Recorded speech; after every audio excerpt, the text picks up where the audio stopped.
Cycle Club and Larry Norman next on the New Music. You gotta watch what you're doing. You know that. Yeah. She was sweet ass, but she fell for boys. Saw trees. She had eyes and she was fooled by their charm. Well, now she's sitting with the guns. You gotta watch what you're doing. You know that. Yeah. You gotta watch what you're doing. Yeah, you got to watch what you're doing. Oh,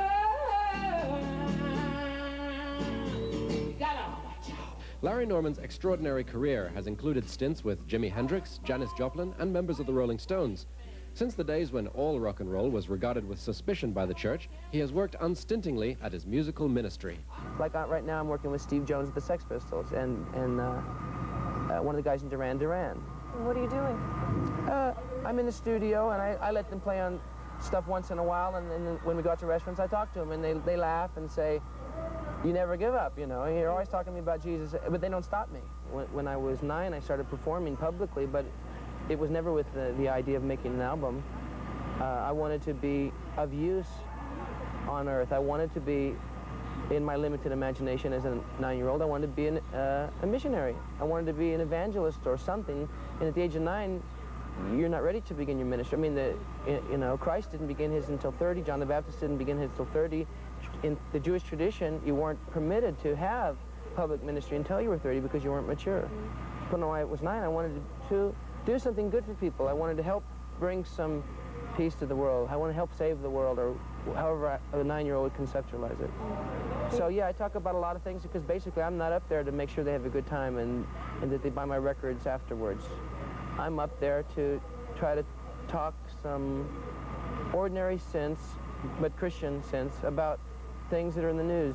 In trying to listen to the message of a lot of Christian rock bands these days, I get the impression that they're written for people who are not Christians, and it's not music for the converted Christian, but music for the person who's looking to be converted. If you analyze the lyrics, it's not presented in a way that's psychologically profound enough to engage the attention of a non-Christian.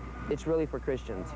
And even if they say, don't you think it's about time you change your ways, that if you keep on doing this for many more days, that you're going to get into a troublesome phase. I mean, it's all objectivizing and throwing the message at what they consider the non-believer instead of getting inside the message and being the message in a way that they're listening and they're not even aware that you're talking to them. They're going, yeah, man, this makes sense. I agree with all this stuff.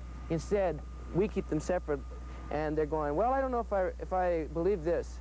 So I don't think most Christian music really does reach the non-Christians. Born you a hip